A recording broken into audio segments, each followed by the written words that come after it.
Bonjour, c'est Nicolas pour willycode.com. Alors, une courte vidéo pour vous expliquer comment placer un stop loss sur un niveau de prix, parce que c'est une question qui est vraiment très souvent demandée. Donc, autant faire une vidéo qui soit vue et revue pour que tout le monde comprenne bien. Donc voilà, c'est parti. Alors, on va commencer par créer une petite stratégie banale. Enfin, on va rien faire de particulier. Le but, c'est de placer un stop loss et de voir qu'il s'exécute bien et qu'on l'a bien calculé. Donc on va commencer par, donc dans ProBacktest, à limiter les ordres pour qu'on n'en ait qu'un seul à la fois. Qu'est-ce qu'on va faire? On va déclarer, on va mettre un RSI en 14 périodes, et puis on va acheter si on quitte la zone de survente par exemple.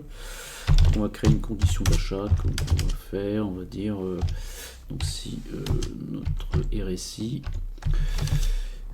croise au-dessus de la zone de survente, pardon, RSI c'est 30, donc voilà, on a créé nos petites conditions.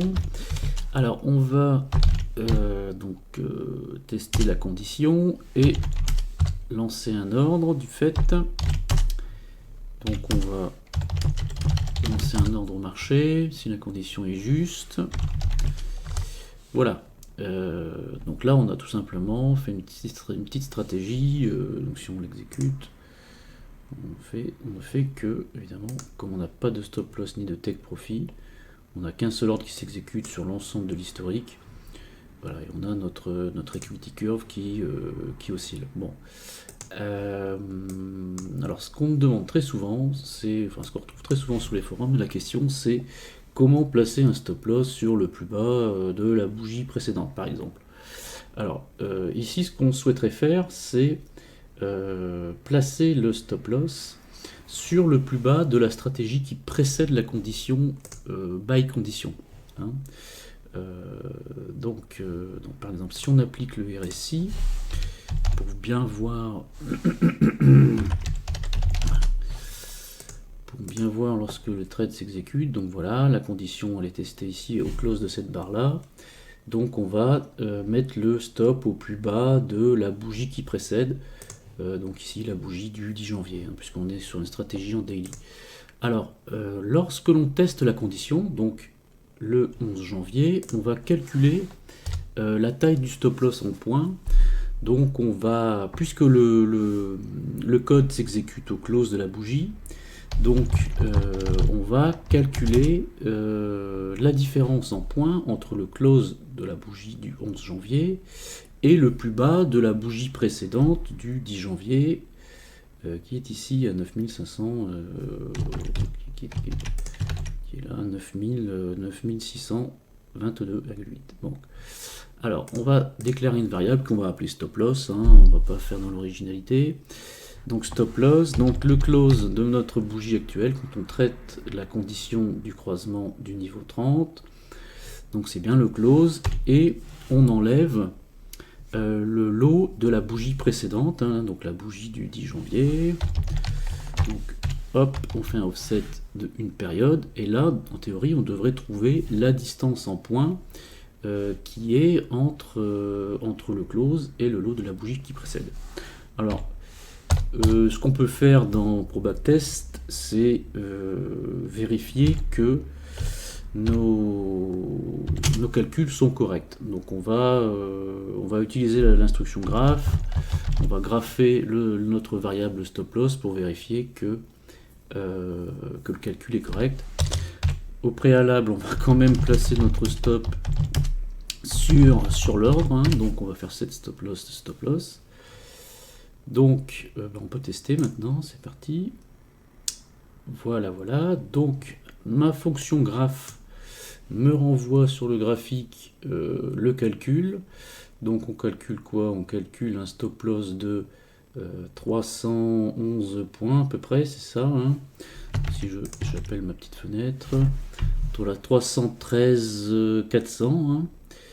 Donc 313 400, on va vérifier, hop, avec ma petite règle, si le close d'ici moins le le lot de la bougie précédente, c'est bien 313 400. Oui, c'est ça, c'est bien 313 400. Donc on a bien un stop loss qui a bien été calculé à 313 400. Maintenant, bon, on voit qu'il a été exécuté ici. Ce qu'on peut faire peut-être, c'est vérifier dans la liste des ordres qu'on a bien été exécuté à 313 400. Oui, c'est ça. Donc on a bien eu un stop loss de 313,4 points. Donc voilà, mission accomplie, je dirais. Pour cet exemple. Maintenant, ce qu'on peut faire, bon, évidemment, ce serait totalement l'inverse